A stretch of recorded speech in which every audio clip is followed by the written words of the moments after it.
ಅಮೆರಿಕದ ಅಧ್ಯಕ್ಷೀಯ ಚುನಾವಣೆಯ ಆರಂಭಿಕ ಹಂತದಲ್ಲೇ ಒಂದು ಕ್ಷಿಪ್ರ ಕ್ರಾಂತಿ ಸಂಭವಿಸಿದೆ. ಜೋ ಬೈಡನ್ ಚುನಾವಣಾ ಕಣದಿಂದ ಹಿಂದೆ ಸರಿಯುವುದಾಗಿ ಘೋಷಣೆ ಮಾಡಿಬಿಟ್ರು. ಉಪಾಧ್ಯಕ್ಷೆ ಕಮಲಾ ಹ್ಯಾರಿಸ್ ಅಮೆರಿಕದ ರಾಜಕಾರಣದಲ್ಲಿ ಒಂದು ಕ್ಷಿಪ್ರ ಕ್ರಾಂತಿಗೆ ಕಾರಣವಾಗಿಬಿಟ್ಟಿದ್ದಾರೆ. ಪ್ರಜಾಪ್ರಭುತ್ವ ರಾಷ್ಟ್ರಗಳಲ್ಲಿ ಎಂಥ ತಲ್ಲಣ ಉಂಟಾಗಬಹುದು ಅನ್ನೋ ಭಯ ಇರುವಾಗಲೇ ಹಂತಕನೊಬ್ಬ ಅವ್ರ ಮೇಲೆ ಗುಂಡು ಹಾರಿಸಿದ. ಕೂದಲೆಳೆ ಯಂತ್ರದಲ್ಲಿ ಅದನ್ನು ತಪ್ಪಿಸಿಕೊಂಡ್ರು. ಭಾರತೀಯ ಸಂಜಾತೆ ಪಿ.ವಿ. ಗೋಪಾಲನ್ ಅವರ ಮೊಮ್ಮಗಳು ಕಮಲಾ ಹ್ಯಾರಿಸ್. ಸಹಜವಾಗಿ ಡೆಮಾಕ್ರೆಟಿಕ್ ಪಕ್ಷದಲ್ಲಿ ಒಂದು ಸಂಚಲನ ಉಂಟಾಯಿತು. ಅಮೆರಿಕ ಚುನಾವಣಾ ರಾಜಕಾರಣದ ವಾತಾವರಣ ಬದಲಾಗ್ಬಿಡ್ತು.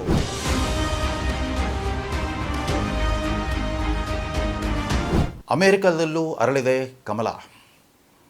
ಭಾರತದ ಲೋಕಸಭಾ ಚುನಾವಣೆಯಲ್ಲಿ 3ನೇ ಬಾರಿಗೆ ಕಮಲದ ಚಿಹ್ನೆಯ ಭಾರತೀಯ ಜನತಾ ಪಕ್ಷ ಅರಳಿದ್ರೆ, ಅಮೆರಿಕದ ಅಧ್ಯಕ್ಷೀಯ ಚುನಾವಣೆಯ ಆರಂಭಿಕ ಹಂತದಲ್ಲೇ ಒಂದು ಕ್ಷಿಪ್ರ ಕ್ರಾಂತಿ ಸಂಭವಿಸಿದೆ. ಕಳೆದ 72 ಗಂಟೆಗಳಲ್ಲಿ ಅಮೆರಿಕ ಅಧ್ಯಕ್ಷೀಯ ಚುನಾವಣಾ ಪ್ರಚಾರದ ಗತಿಯೇ ಬದಲಾಗಿ ಹೋಗ್ಬಿಟ್ಟಿದೆ. ಹಾಲಿ ಅಧ್ಯಕ್ಷ ಜೋ ಬೈಡನ್ ಅವರು ಮತ್ತೊಮ್ಮೆ 2ನೇ ಅವಧಿಗೆ ಚುನಾವಣಾ ಕಣಕ್ಕೆ ಇಳಿತಾರೆ ಅನ್ನೋದ್ರ ಬಗ್ಗೆ ಅವರ ಸ್ವತಃ ಡೆಮಾಕ್ರೆಟಿಕ್ ಪಕ್ಷದಲ್ಲೇ ಅಪಾರವಾದ ಅಸಮಾಧಾನದ ಅಲೆ ಎದ್ದಿತ್ತು. ಯಾಕೆಂತಂದರೆ ಅವ್ರಿಗೆ ಈಗಾಗಲೇ 85 ವಯಸ್ಸಾಗಿತ್ತು. ಆ ವಯೋಮಾನಕ್ಕೆ ತಕ್ಕಂತೆ ಅವರ ಆರೋಗ್ಯ ಕೈ ಕೊಡ್ತಾ ಇತ್ತು, ಅರುಮಳಗಾಗ್ತಾ ಇತ್ತು. ಅವ್ರಿಗೆ ಪದೇ ಪದೇ ವಿವಿಧ ಕಾಯಿಲೆಗಳು ಬಾಧಿಸ್ತಾ ಇದ್ವು. ಹೀಗಾಗಿಬಿಟ್ಟು ನೇರವಾಗಿ ಹೇಳೋಕ್ಕೂ ಆಗಲ್ಲ. ಆದರೆ ಅಮೇರಿಕದ ಸಂಸತ್ತಲ್ಲದೆ ಅತ್ಯಂತ ಸುದೀರ್ಘ ಸಾರ್ವಜನಿಕ ಸೇವೆಯ ಇತಿಹಾಸವುಳ್ಳ ಬೈಡನ್ ಉದ್ದಕ್ಕೂ ಒಂದು ಘನತೆ, ಗೌರವ ಮತ್ತು ಒಂದು ನ್ಯಾಯವಂತಿಕೆಯೊಂದಿಗೆ ಬೆಳೆದು ಬಂದ ನಾಯಕನಾಗಿದ್ದರು. ಹಾಗಾಗಿ ಅವ್ರಿಗೆ ನೇರವಾಗಿ ಅವ್ರ ಮುಖಕ್ಕೆ ಹೇಳೋಕ್ಕೂ ಹಿಂಜರಿತ ಆಗ್ತಾಯಿತ್ತು, ಮುಜುಗರ ಆಗ್ತಾಯಿತ್ತು ಅವ್ರ ಪಕ್ಷೀಯರಿಗೆ. ಆದರೆ ವ್ಯಾಪಕವಾದ ಅಮೆರಿಕದ ಮತದಾರರಲ್ಲಿ, ಅದು ಡೆಮಾಕ್ರೆಟಿಕ್ ಪಕ್ಷದ ಬೆಂಬಲಿಗರಲ್ಲಿ ಉಂಟಾದ ವ್ಯಾಪಕವಾದ ಅನುಮಾನ, ಆತಂಕದ ಅಲೆಯಲ್ಲಿ ಜೋ ಬೈಡನ್ ಕಡೆಗೂ ಕೂಡ ಆ ಒತ್ತಡಕ್ಕೆ ಮಣಿದು ಸ್ವಯಂ ಪ್ರೇರಿತವಾಗಿ ತಾವು ಚುನಾವಣಾ ಕಣದಿಂದ ಹಿಂದೆ ಸರಿಯುವುದಾಗಿ ಘೋಷಣೆ ಮಾಡಿಬಿಟ್ರು. ಅದು ಅಷ್ಟೇ ಅಲ್ಲ, ಮತ್ತೊಂದು ಪ್ರಕಟಣೆಯನ್ನು ನೀಡಿಬಿಟ್ಟು ಟ್ವಿಟ್ಟರ್ನಲ್ಲಿ ಒಂದು ಪ್ರಕಟಣೆಯನ್ನು ನೀಡಿಬಿಟ್ಟು, ನಾನೀಗ ಹೊಸ ತಲೆಮಾರಿಗೆ ಅಧಿಕಾರವನ್ನು ಹಸ್ತಾಂತರ ಮಾಡಬೇಕಾಗಿದೆ, ಹೊಸ ಪೀಳಿಗೆಗೆ ಅವಕಾಶ ಕಲ್ಪಿಸಬೇಕಾಗಿದೆ. ಅಮೆರಿಕದ ಪ್ರಜಾಪ್ರಭುತ್ವದ ಉಳಿವಿನ ದೃಷ್ಟಿಯಿಂದ ಈ ಸಂದರ್ಭದಲ್ಲಿ ನಾನು ಚುನಾವಣಾ ಕಣದಿಂದ ಹಿಂದೆ ಸರಿಯೋದೇ ಲೇಸು ಅಂತ ಭಾವಿಸಿದ್ದೇನೆ ಅಂತ ಒಂದು ಘನತೆವೆತ್ತ ಘೋಷಣೆ ಮಾಡಿದರು. ಅಷ್ಟಕ್ಕೆ ಅಲ್ಲ, ನಾನು ನನ್ನ ಬದಲು ಡೆಮಾಕ್ರೆಟಿಕ್ ಪಕ್ಷದಿಂದ ಉಪಾಧ್ಯಕ್ಷೆ ಕಮಲಾ ಹ್ಯಾರಿಸ್ ಅವರು ನಮ್ಮ ಪಕ್ಷದ ಅಭ್ಯರ್ಥಿ ಆಗಲಿ ಅಂತ ನಾನು ಬಯಸ್ತೇನೆ ಅಂತಂದ್ಬಿಟ್ಟು ಘೋಷಣೆ ಮಾಡಿಬಿಟ್ರು. ಹೀಗಾಗಿ ಅಧಿಕಾರಾರೂಢ ಅಧ್ಯಕ್ಷರಿಂದಲೇ ನಾಮಕರಣಗೊಂಡ ಉಪಾಧ್ಯಕ್ಷೆ ಕಮಲಾ ಹ್ಯಾರಿಸ್ ಏಕಾಏಕಿ ಕಳೆದ 48 ಗಂಟೆಗಳಲ್ಲಿ ಅಮೆರಿಕದ ರಾಜಕಾರಣದಲ್ಲಿ ಒಂದು ಕ್ಷಿಪ್ರ ಕ್ರಾಂತಿಗೆ ಕಾರಣವಾಗಿಬಿಟ್ಟಿದ್ದಾರೆ. ಅದುವರೆಗೂ ಬೈಡನ್ ಬೇಕೋ ಬೇಡವೋ ಅನ್ನೋ ಒಂದು ಕೋಲಾಹಲಕಾರಿ ಚರ್ಚೆಯಲ್ಲೇ ಮುಳುಗೋಗಿದ್ದ ಅಮೆರಿಕದ ರಾಜಕೀಯ ಕಣ, ಅದರಲ್ಲೂ ಕೂಡ ಡೊನಾಲ್ಡ್ ಟ್ರಂಪ್, ರಿಪಬ್ಲಿಕನ್ ಅಭ್ಯರ್ಥಿ ಡೊನಾಲ್ಡ್ ಟ್ರಂಪ್, ಮಾಜಿ ಅಧ್ಯಕ್ಷ ಮತ್ತು ಅಮೆರಿಕದ ಇತಿಹಾಸದಲ್ಲೇ ಅತ್ಯಂತ ವಿವಾದಾಸ್ಪದ ವ್ಯಕ್ತಿತ್ವದ ಡೊನಾಲ್ಡ್ ಟ್ರಂಪ್ ಮತ್ತೆ ವಾಪಸ್ ಬರ್ತಿದ್ದಾರೆ ಅನ್ನೋ ಭಯ ಶುರುವಾಗಿತ್ತು. ಟ್ರಂಪ್ ಬೈಡನ್ ವಿರುದ್ಧ ಕೇವಲ ವಯೋಮಾನದ ಕಾರಣಕ್ಕಾಗಿ, ಆರೋಗ್ಯದ ಕಾರಣಕ್ಕಾಗಿ ಬೈಡನ್ಗಿಂತ ಟ್ರಂಪ್ ಪ್ಲೇಸು ಅನ್ನೋ ವಾತಾವರಣ ಸೃಷ್ಟಿಯಾಗಿಬಿಟ್ಟಿತ್ತು. ಎಲ್ಲ ಚುನಾವಣಾ ಪೂರ್ವ ಸಮೀಕ್ಷೆಗಳಲ್ಲಿ ಟ್ರಂಪ್ ಬಹಳ ಮುಂದಿದ್ದಾರೆ. 56% ಮತದಾರರು ಟ್ರಂಪ್ ಪರವಾಗಿದ್ದರೆ ಕೇವಲ 43% ಜನ ಮಾತ್ರ ಬೈಡನ್ ಪರವಾಗಿದ್ದಾರೆ ಅನ್ನೋ ಒಂದು ವಾತಾವರಣ ಇತ್ತು. ಜುಲೈ 14ರಂದು ಪೆನ್ಸಿಲ್ವ್ಯಾನಿಯಾ ರಾಜ್ಯದಲ್ಲಿ ಅವರು ಚುನಾವಣಾ ಪ್ರಚಾರ ಮಾಡ್ತಿದ್ದಾಗ ಒಬ್ಬ ಹಂತಕನೊಬ್ಬ ಅವ್ರ ಮೇಲೆ ಗುಂಡು ಹಾರಿಸಿದ.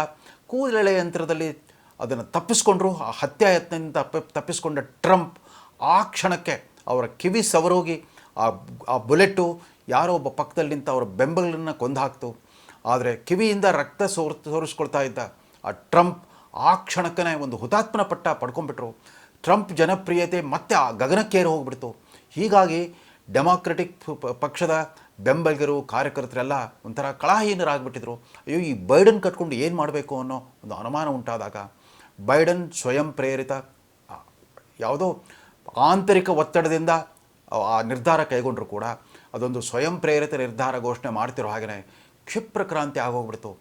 ಈ ಹಾಲಿ ಉಪಾಧ್ಯಕ್ಷೆ, ಆಕೆಯ ಅಜ್ಜಿ ಎಲ್ಲ ತಮಿಳುನಾಡಿನ ತುಳಸೇಂದ್ರಪುರಂ ಅನ್ನೋ ಪುಟ್ಟ ಗ್ರಾಮದಿಂದ ಬಂದವರು. ಅವರ ಅಜ್ಜ ಪಿ.ವಿ. ಗೋಪಾಲನ್ ಸ್ವಾತಂತ್ರ್ಯ ಪೂರ್ವದಲ್ಲೇ ಭಾರತದ ಆಡಳಿತ ಸೇವೆಯಲ್ಲಿದ್ದರು, ಇಂಡಿಯನ್ ಸಿವಿಲ್ ಸರ್ವಿಸ್ ಆಫೀಸರ್ ಆಗಿದ್ದರು. ಆ ಪಿ.ವಿ. ಗೋಪಾಲನ್ ಅವರ ಮೊಮ್ಮಗಳು ಕಮಲಾ ಹ್ಯಾರಿಸ್ ಉಪಾಧ್ಯಕ್ಷರಾಗಿದ್ದರು. ಅಧ್ಯಕ್ಷ ಬೈಡನ್ ಅವರಿಗೆ ಅವರ ಸಂಗಾತಿಯಾಗಿದ್ದರು. ಹೀಗಾಗಿ ಕಮಲಾ ಹ್ಯಾರಿಸ್ ಏಕಾಏಕಿ ತಮ್ಮ ಉತ್ತರಾಧಿಕಾರಿ ಅಂತ ಬೈಡನ್ ಅವರೇ ಘೋಷಣೆ ಮಾಡಿಬಿಟ್ಟ ಮೇಲೆ ಸಹಜವಾಗಿ ಡೆಮಾಕ್ರೆಟಿಕ್ ಪಕ್ಷದಲ್ಲಿ ಒಂದು ಸಂಚಲನ ಉಂಟಾಯಿತು. ಅಮೇರಿಕಾ ಚುನಾವಣಾ ರಾಜಕಾರಣದ ಒಂದು ವಾತಾವರಣ ಬದಲಾಗ್ಬಿಡ್ತು. ಅಲ್ಲಿವರೆಗೂ ಅತಿರೇಕದ ಆತ್ಮವಿಶ್ವಾಸದಿಂದ ಬೀಗ್ತಾ ಇದ್ದ ಟ್ರಂಪ್ಗೂ ಕೂಡ ಆಘಾತವಾಯಿತು. ಆಗತಾನೆ ಆ ಗುಂಡೇಟಿನ ಪ್ರಯತ್ನದಿಂದ, ಹತ್ಯೆಯ ಪ್ರಯತ್ನದಿಂದ ತಪ್ಪಿಸಿಕೊಂಡು ಹೀರೋ ಆಗಿದ್ದ ಟ್ರಂಪ್ ಇದ್ದಕ್ಕಿದ್ದಂತೆ ಮಂಕಾಗ್ಬಿಟ್ರು. ಇದೆಲ್ಲಿಂದ ಬಂದು ಕಮಲಾ ಹ್ಯಾರಿಸ್ ಅಂತ. ಅಂದಹಾಗೆ ಕಮಲಾ ಹ್ಯಾರಿಸ್, ಆಕೆ ತಂದೆ ಡೊನಾಲ್ಡ್ ಹ್ಯಾರಿಸ್ ಅವರು ಜಮೈಕಾ ಮೂಲದವರು, ಅಂದರೆ ವೆಸ್ಟ್ ಇಂಡೀಸ್ ಅಂತ ನಾವೇನು ಕರಿತೀವಿ. ನಾವು ಟೆಸ್ಟ್ ಕ್ರಿಕೆಟ್ ಇತಿಹಾಸದ ಬಗ್ಗೆ ಮಾತಾಡುವಾಗೆಲ್ಲ ಜಮೈಕಾದಲ್ಲಿ ಒಂದು ಟೆಸ್ಟ್ ನಡೆದುತ್ತೆ. ಭಾರತ ತಂಡ ವೆಸ್ಟ್ ಇಂಡೀಸ್ ಹೋದಾಗಲೆಲ್ಲ ಜಮೈಕಾದಲ್ಲೂ ಕೂಡ ಒಂದು ಪಂದ್ಯವನ್ನು ಆಡಿ ಬಂದಿರುತ್ತೆ. ಆ ಜಮೈಕಾ ಮೂಲದ ಡೊನಾಲ್ಡ್ ಹ್ಯಾರಿಸ್ ಮತ್ತು ಭಾರತೀಯ ಮೂಲದ ಶ್ಯಾಮಲಾ ಗೋಪಾಲನ್ ದಂಪತಿಯ ಮಗಳು ಈ ಕಮಲಾ ಹ್ಯಾರಿಸ್. ಈ ಶ್ಯಾಮಲಾ ಗೋಪಾಲನ್, ಈ ತಮಿಳುನಾಡಿನ ಮೂಲದ ಶ್ಯಾಮಲಾ ಗೋಪಾಲನ್ ದಿಲ್ಲಿಯ ಐರ್ವಿನ್ ಕಾಲೇಜಿನಲ್ಲಿ, ಪಾಪ ಆಕೆಗೆ ವಿಜ್ಞಾನದಲ್ಲಿ ಅಪಾರವಾದ ಆಸಕ್ತಿ ಇತ್ತು. ಅವ್ರ ತಾಯಿಗೆ ಬಯೋಕೆಮಿಸ್ಟ್ರಿಯಲ್ಲಿ ನಾನು ದೊಡ್ಡ ಸಾಧನೆಯನ್ನು ಮಾಡಬೇಕಂತ ಆಸೆ ಇತ್ತು. ಆದರೆ ಆ ಕಾಲದ ಸಾಂಪ್ರದಾಯಿಕ ವಾತಾವರಣದಲ್ಲಿ ಕೇವಲ ಹೋಮ್ ಸೈನ್ಸ್ನಲ್ಲಿ ಪದವಿ ಪಡ್ಕೊಳ್ಳೋಂಗಾಗಿತ್ತು ದಿಲ್ಲಿನಲ್ಲಿ. ಅದಾದ ನಂತರ ಅವರ ಚಿಕ್ಕಪ್ಪನ ಬೆಂಬಲದಿಂದಾಗಿ ಅವರು ಮುಂದೆ ಅಮೇರಿಕದಲ್ಲಿ ಬಯೋಕೆಮಿಸ್ಟ್ರಿಯಲ್ಲೇ ಅಮೇರಿಕದ ವಿಶ್ವವಿದ್ಯಾಲಯದಲ್ಲಿ ಪ್ರವೇಶ ಪಡ್ಕೊಳ್ತಾರೆ. America University of California Berkeley ಕ್ಯಾಂಪಸ್ಸಲ್ಲಿ ಆಕೆ ಬಯೋಕೆಮಿಸ್ಟ್ರಿಯಲ್ಲಿ ಸಂಶೋಧನೆ ಮಾಡಿದ್ದಷ್ಟೇ ಅಲ್ಲ, ಮುಂದೆ PhDಗಾಗಿ ಆಕೆ ಮಾಡಿದ ಸಂಶೋಧನೆ ಸ್ತನ ಕ್ಯಾನ್ಸರ್ನ ಚಿಕಿತ್ಸೆಗೆ ಒಂದು ಅದ್ಭುತವಾದ ಬಾಗಿಲನ್ನೇ ತೆರೆದುಬಿಡ್ತು. ಅತ್ಯಂತ ಮಹತ್ವಪೂರ್ಣವಾದ ಸಂಶೋಧನೆಯನ್ನು ಮಾಡಿಬಿಟ್ಟು ಬ್ರೆಸ್ಟ್ ಕ್ಯಾನ್ಸರ್ ಚಿಕಿತ್ಸೆಯಲ್ಲಿ ಒಂದು ಹೊಸ ಅನ್ವೇಷಣೆಯನ್ನು ಮಾಡಿದ್ರು ಆಕೆ ತಾಯಿ. ಹೀಗಾಗಿ ಈ ಥರ ಪ್ರತಿಭಾಶಾಲಿ ತಾಯಿ ಶ್ಯಾಮಲಾ ಗೋಪಾಲನ್ ಅಲ್ಲೇ ಮತ್ತೊಬ್ಬ ಪ್ರತಿಭಾಶಾಲಿ ಅರ್ಥಶಾಸ್ತ್ರಜ್ಞ ಡೊನಾಲ್ಡ್ ಹ್ಯಾರಿಸ್ ಅವ್ರನ್ನ ಪರಿಚಯ ಮಾಡ್ಕೊಳ್ತಾರೆ. ಅವರಿಬ್ಬರಲ್ಲಿ ಪ್ರೇಮಾಂಕುರ ಆಗುತ್ತೆ. ಅವರಿಬ್ಬರು ಕರಿಯರ್ ಆಗಿದ್ದರಿಂದ Afro American student association Berkeley campus, university ಕ್ಯಾಲಿಫೋರ್ನಿಯಾದ ಬರ್ಕ್ಲಿ ಕ್ಯಾಂಪಸ್ನಲ್ಲಿ ಈ ಮಿಶ್ರ ವರ್ಣದ ವಿದ್ಯಾರ್ಥಿಗಳ ಒಂದು ಸಂಘಟನೆ ಏನಿತ್ತು ಅವರಿಬ್ಬರು ಪರಿಚಯ ಮಾಡ್ಕೊಳ್ತಾರೆ. 1962ರಲ್ಲಿ ಪರಿಚಯ ಆಗುತ್ತೆ. 63ರಲ್ಲಿ ಅವರಿಬ್ಬರು ಮದುವೆ ಆಗ್ತಾರೆ. 1964ರ ಅಕ್ಟೋಬರ್ 20ರಂದು ಅವರ ಹಿರಿಯ ಮಗಳು ಕಮಲಾ ಹ್ಯಾರಿಸ್ ಜನನವಾಗುತ್ತೆ. ಅನೇಕ ವರ್ಷಗಳ ನಂತರ ಅವರಿಬ್ಬರು ಪ್ರತ್ಯೇಕಗೊಳ್ತಾರೆ. ಅವರಿಬ್ಬರು ತಮ್ಮ ಆಯ್ದ ವೃತ್ತಿ ಕ್ಷೇತ್ರಗಳಲ್ಲಿ ಅಪಾರವಾದ ಯಶಸ್ಸನ್ನು ಗಳಿಸ್ತಾರೆ. ಅವರಿಬ್ಬರು ತಂದೆ ತಾಯಿಗಳು, ಈಕೆ ಕಮಲಾ ಹ್ಯಾರಿಸ್ 7 ವರ್ಷದವರಾಗಿದ್ದಾಗ ಅವರ ತಂದೆ ತಾಯಿಗಳಿಬ್ಬರು ವಿಚ್ಛೇದನ ಪಡ್ಕೊಳ್ತಾರೆ. ಡೊನಾಲ್ಡ್ ಹ್ಯಾರಿಸ್ ಅರ್ಥಶಾಸ್ತ್ರಜ್ಞರ ಪ್ರೊಫೆಸರ್ ಆಗಿ ಸ್ಟ್ಯಾನ್ಫೋರ್ಡ್ ಯೂನಿವರ್ಸಿಟಿಗೆ ಹೋಗ್ತಾರೆ. ಇವರು ಕ್ಯಾಲಿಫೋರ್ನಿಯಾ ಇಲಿನಾಯ್ಸ್ ಯೂನಿವರ್ಸಿಟಿಯಲ್ಲಿ ಈಕೆ ವಿಶ್ವವಿಖ್ಯಾತ ಜೀವಶಾಸ್ತ್ರಜ್ಞೆಯಾಗಿ ಅವರ ತಾಯಿ ತಮ್ಮ ವೃತ್ತಿಯನ್ನು ಮುಂದುವರಿಸ್ತಾರೆ. ಇಂಥ ಕಮಲಾ ಹ್ಯಾರಿಸ್ ಮುಂದೆ ಕಾನೂನು ಪದವೀಧರ ಆಗ್ತಾರೆ. ಕ್ಯಾಲಿಫೋರ್ನಿಯಾ ಡಿಸ್ಟ್ರಿಕ್ಟ್ ಮಟ್ಟದಲ್ಲಿ ಡಿಸ್ಟ್ರಿಕ್ಟ್ ಅಟಾರ್ನಿ ಆಗ್ತಾರೆ. ತದನಂತರ ಕ್ಯಾಲಿಫೋರ್ನಿಯಾ ರಾಜ್ಯದ ಅಟಾರ್ನಿ ಜನರಲ್ ಆಗ್ತಾರೆ. ಈ ಕಮಲಾ ಹ್ಯಾರಿಸ್ ಅಟಾರ್ನಿ ಜನರಲ್ ಆಗಿದ್ದ ಅವಧಿಯಲ್ಲಿ ಸುಮಾರು 1900 ಮಾದಕ ದ್ರವ್ಯ ಸೇವನೆ ಪ್ರಕರಣಗಳಲ್ಲಿ ಶಿಕ್ಷೆ ಆಗೋ ಥರ ನೋಡ್ಕೊಳ್ತಾರೆ. ಅದೇ ರೀತಿ ಲೈಂಗಿಕ ಅತ್ಯಾಚಾರ ಪ್ರಕರಣಗಳಲ್ಲೂ ಕೂಡ ಅಪರಾಧಿಗಳಿಗೆ ತ್ವರಿತವಾಗಿ ಅಲ್ಲಿ ವಿಚಾರಣೆ ನಡೆದ್ಬಿಟ್ಟು ಶಿಕ್ಷೆ ಆಗುವಂತೆ ನೋಡ್ಕೊಂಡಿರ್ತಾರೆ. ಅದೇ ರೀತಿ ಅಮೇರಿಕವನ್ನು ಇವತ್ತಿಗೂ ಕಾಡ್ತಾ ಇರೋ ಈ ಗನ್ ಕಲ್ಚರ್ ವಿರುದ್ಧ ನಿರಂತರವಾಗಿ ಹೋರಾಟ ಮಾಡ್ತಾ ಬಂದಿದ್ದಾರೆ. ವರ್ಣಭೇದ ನೀತಿ ವಿರುದ್ಧದ ಹೋರಾಟದಲ್ಲಿ ಅವರ ತಾಯಿ ಥರ ತಾನೂ ಕೂಡ ಗುರುತಿಸ್ಕೊಳ್ತಾ ಬಂದಿದ್ದಾರೆ. ಹೀಗೆ ಪ್ರತಿಭಾಶಾಲಿ ಮಿಶ್ರ ವರ್ಣದ ದಂಪತಿಗಳ ಮಗಳಾದ ಕಮಲಾ ಹ್ಯಾರಿಸ್ ಅವರ ಮೊದಲ ಮದುವೆ ವಿಚ್ಛೇದನವಾಗುತ್ತೆ. ಅದಾದ ನಂತರ ಡಗ್ಲಾಸ್ ಎರ್ಹಾಮ್ ಅಂತ ಮತ್ತೊಬ್ಬ ವಕೀಲರನ್ನು, ಅಂದರೆ ತನ್ನ ಸಹೋದ್ಯೋಗಿಯನ್ನು, ಕಾನೂನು ವೃತ್ತಿಯ ಸಹೋದ್ಯೋಗಿಯನ್ನು ಮದುವೆ ಆಗ್ತಾರೆ. ಅದಾದ ನಂತರ ಅವರು 2017ರಲ್ಲಿ ಕ್ಯಾಲಿಫೋರ್ನಿಯಾ ರಾಜ್ಯದಿಂದ ಸೆನೆಟ್ಗೆ ಆಯ್ಕೆಯಾಗಿ ಬರ್ತಾರೆ. 2021ರಲ್ಲಿ ಡೆಮಾಕ್ರೆಟಿಕ್ ಪಕ್ಷದ ಅಭ್ಯರ್ಥಿಯಾಗಿ ಜೋ ಬೈಡನ್ನರ ಜೊತೆಗೆ ಉಪಾಧ್ಯಕ್ಷ ಅಭ್ಯರ್ಥಿಯಾಗಿ ಸ್ಪರ್ಧಿಸಿ ಗೆದ್ದು ಉಪಾಧ್ಯಕ್ಷ ಪದವಿಯನ್ನು ಅಲಂಕರಿಸ್ತಾರೆ. ಅಮೇರಿಕದ ಇತಿಹಾಸದಲ್ಲೇ ಅದೇ ಮೊದಲ ಬಾರಿಗೆ ಒಬ್ಬ ಮಹಿಳೆ ಉಪಾಧ್ಯಕ್ಷ ಸ್ಥಾನಕ್ಕೆ ಆಯ್ಕೆಯಾಗಿದ್ದು, ಅಮೇರಿಕದ ಇತಿಹಾಸದಲ್ಲೇ ಮೊದಲ ಬಾರಿಗೆ ಅಮೇರಿಕನ್ ಆಫ್ರಿಕನ್ ಅಂದರೆ ಮಿಶ್ರ ವರ್ಣದ ಒಬ್ಬ ವ್ಯಕ್ತಿ ಆ ಸ್ಥಾನಕ್ಕೇರಿದ್ದು, ಆ ಉಪಾಧ್ಯಕ್ಷ ಸ್ಥಾನಕ್ಕೆ ಬಂದಿದ್ದು, ಅದು ಮಹಿಳೆ ಕೂಡ ಉಪಾಧ್ಯಕ್ಷ ಸ್ಥಾನಕ್ಕೆ ಬಂದಿದ್ದು. 240 ವರ್ಷಗಳಷ್ಟು ಇತಿಹಾಸ ಇರುವ ಅಮೇರಿಕದ ಪ್ರಜಾಪ್ರಭುತ್ವದಲ್ಲಿ ಒಬ್ಬ ಮಹಿಳೆ ಉಪಾಧ್ಯಕ್ಷ ಸ್ಥಾನಕ್ಕೇರಿದ್ದೇ ಅದೇ ಮೊದಲೇ ಬಾರಿಗೆ, ಅದು ಭಾರತೀಯ ಮೂಲದ ಕಮಲಾ ಹ್ಯಾರಿಸ್. ಇದೀಗ ಕಳೆದ 48 ಗಂಟೆಗಳಲ್ಲಿ ಎಂಥ ಕ್ಷಿಪ್ರ ಕ್ರಾಂತಿ ಆಗಿಬಿಟ್ಟಿದೆ ಅಂತಂದರೆ, ಇದುವರೆಗೂ ಟ್ರಂಪ್ ಗೆಲುವು ಸುಲಭ ಸಾಧ್ಯ ಅಂತ ಅಂದ್ಕೊಂಡಿದ್ದ ರಿಪಬ್ಲಿಕನ್ ಪಕ್ಷದ ನಾಯಕರುಗಳೇ ದಂಗಾಗಿ ಹೋಗ್ಬಿಟ್ಟಿದ್ದಾರೆ. ಈ 78 ವರ್ಷದ ವಯೋಮಾನದ ಡೊನಾಲ್ಡ್ ಟ್ರಂಪ್ ಎದುರಿಗೆ 59 ವರ್ಷದ, ಈಗ ತಾನೇ 60ಕ್ಕೆ ಪಾದಾರ್ಪಣೆ ಮಾಡ್ತಿರೋ ಕಮಲಾ ಹ್ಯಾರಿಸ್, ಅದು ಕೂಡ ಒಬ್ಬ ಕಾನೂನು ತಜ್ಞೆ, ವಿದ್ವತ್ತು, ವಯಸ್ಸು ಎಲ್ಲ ಕಮಲಾ ಹ್ಯಾರಿಸ್ ಪರವಾಗಿದೆ. ಆಕೆಯ ತೀಕ್ಷ್ಣವಾದ ಮಾತುಗಾರಿಕೆ ಯಾವ ಥರ ಇತ್ತು ಅಂತಂದರೆ, ಬೈಡನ್ ಅವರು ತನ್ನನ್ನು ಸಂಭಾವ್ಯ ಅಭ್ಯರ್ಥಿಯಾಗಿ ಘೋಷಣೆ ಮಾಡ್ತಿರೋ ಹಾಗೆಯೇ ತನ್ನ ಚುನಾವಣಾ ಪ್ರಚಾರವನ್ನು ಶುರು ಮಾಡಿಬಿಟ್ರು. ಅವ್ರು ಹೇಳಿದರು, ನಾನು ವೃತ್ತಿವಂತ ವಕೀಲೆ ಮತ್ತು ಅಟಾರ್ನಿ ಜನರಲ್ ಆಗಿದ್ದೆ.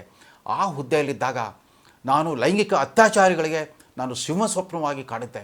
ವ್ಯಾಪಾರದಲ್ಲಿ ವಂಚನೆ ಮಾಡೋಂಥ ಮಹಾ ಮೋಸಗಾರರಿಗೆ ನಾನು ಶಿಕ್ಷೆ ಆಗುವಂತೆ ನೋಡಿಕೊಂಡಿದ್ದೆ.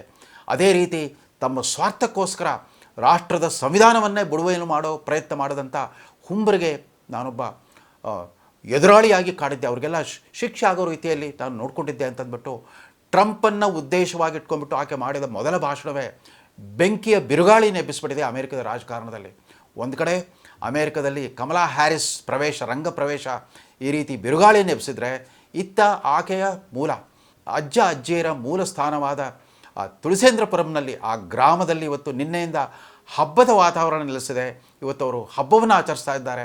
ತಮ್ಮೂರು ಹುಡುಗಿ ಇದುವರೆಗೂ ಉಪಾಧ್ಯಕ್ಷಳಾಗಿದ್ಲು, ಇದೀಗ ಅಮೇರಿಕದ ಪ್ರಪ್ರಥಮ ಮಹಿಳಾ ಅಧ್ಯಕ್ಷ ಆಗೋ ಸಾಧ್ಯತೆ ಇದೆಯಲ್ಲ ಅಂತ ಸಂಭ್ರಮಪಟ್ಟಿದ್ದಾರೆ. ಯಾಕೆಂತಂದರೆ ಬಾಲ್ಯದಲ್ಲಿ ತಮ್ಮ ತಾಯಿ ಜೊತೆಗೆ ಅನೇಕ ಬಾರಿ ಆಕೆ ಮದ್ರಾಸಿಗೆ ಬಂದು ಹೋಗ್ತಾಯಿದ್ರು ಕಮಲಾ ಹ್ಯಾರಿಸ್. ಆಮೇಲೆ ಕಮಲಾ ಹ್ಯಾರಿಸ್ ಮತ್ತು ಅವರ ತಾಯಿ, ಅವರ ಚಿಕ್ಕಪ್ಪ ತಮ್ಮ ಸ್ವಂತ ಊರು ತುಳಸೇಂದ್ರಪುರಂನಲ್ಲಿ ಒಂದು ದೊಡ್ಡ ದೇವಸ್ಥಾನ ನಿರ್ಮಾಣ ಮಾಡಲಿಕ್ಕೆ ಕೂಡ ಕೊಡುಗೆಯನ್ನು ಕೊಟ್ಟಿದ್ದಾರೆ. ಊರಿನ ಜೊತೆಗೆ ಸಂಪರ್ಕ ಇಟ್ಕೊಂಡಿದ್ದಾರೆ. ಕಮಲಾ ಹ್ಯಾರಿಸ್ ಇವತ್ತು ರಂಗ ಪ್ರವೇಶ ಮಾಡಿರೋದು ಡೆಮೊಕ್ರೆಟಿಕ್ ಪಕ್ಷದ ರಾಷ್ಟ್ರಪತಿ ಸ್ಥಾನದ ಅಭ್ಯರ್ಥಿ ಆಗೋದು ಬಹುತೇಕ ಸತ್ಯ ಆದರೂ ಕೂಡ ಮುಂಬರುವ ಆಗಸ್ಟ್ 13ರಂದು ಆ ಡೆಮೊಕ್ರೆಟಿಕ್ ಪಕ್ಷದ ರಾಷ್ಟ್ರೀಯ ಸಮ್ಮೇಳನ ನಡೆದಾಗ ಅಲ್ಲಿನ ಪ್ರತಿನಿಧಿಗಳು ಅವ್ರನ್ನ ಔಪಚಾರಿಕವಾಗಿ ಚುನಾಯಿಸಬೇಕಾಗತ್ತೆ. ಅದನಂತರ ಅದು ಖಚಿತವಾಗುತ್ತೆ. ಆದರೆ ಈ ಕ್ಷಣಕ್ಕೂ ಕೂಡ 99% ಡೆಮೊಕ್ರೆಟಿಕ್ ಪಕ್ಷದ ಅಭ್ಯರ್ಥಿ ಟ್ರಂಪ್ ವಿರುದ್ಧದ ಪ್ರತಿಸ್ಪರ್ಧಿ ಕಮಲಾ ಹ್ಯಾರಿಸ್. ಅಷ್ಟರ ಮಟ್ಟಿಗೆ ಅಮೇರಿಕಾದಲ್ಲಿ ಈಗಾಗಲೇ ಒಂದು ಸಾರಿ ಅರಳಿದ್ದ ಕಮಲಾ ಮತ್ತೊಂದು ಸಾರಿ ಅಧ್ಯಕ್ಷೆಯಾಗಿ ಅರಳೋದಾದರೆ ಭಾರತೀಯರಿಗೆಲ್ಲರಿಗೂ ಕೂಡ ಒಂದು ಸಣ್ಣ ಮಟ್ಟದ ಸಂತೋಷ ಇದ್ದೇ ಇರುತ್ತೆ, ಒಂದು ಸಂತಸ ಭಾವನೆ ಇದ್ದೇ ಇರುತ್ತೆ. ಭಾರತ ವಿಶ್ವಗುರು ಅಂತೀವಲ್ಲ, ವಿಶ್ವಗುರು ಅಂದರೆ ಯಾವುದೇ ನಿರ್ದಿಷ್ಟ ವ್ಯಕ್ತಿಯಲ್ಲ. ಭಾರತೀಯ ಮೂಲದ ಯಾವುದೇ ಪ್ರತಿಭಾಶಾಲಿ ವಿಜ್ಞಾನಿ ಆಗಲಿ, ವೈದ್ಯರಾಗಲಿ, ವಕೀಲರಾಗಲಿ, ರಾಜಕಾರಣಿಗಳಾಗಲಿ ಮತ್ತೊಂದು ರಾಷ್ಟ್ರದಲ್ಲಿ ವಿದೇಶದಲ್ಲಿ ಒಂದು ಅತ್ಯುನ್ನತ ಸ್ಥಾನಕ್ಕೆ ಇರೋದಾದರೆ ಎಲ್ಲ ಭಾರತೀಯರಿಗೂ ಅದೊಂದು ಅಭಿಮಾನದ ಸಂಗತಿ ಆಗುತ್ತೆ, ಹೆಮ್ಮೆಯ ಸಂಗತಿ ಆಗುತ್ತೆ ಅಂತ ಹೇಳ್ತಾ ಈ ಸಂಚಿಕೆಯನ್ನು ಮುಗಿಸ್ತಾ ಇದ್ದೇನೆ. ನಮಸ್ಕಾರ.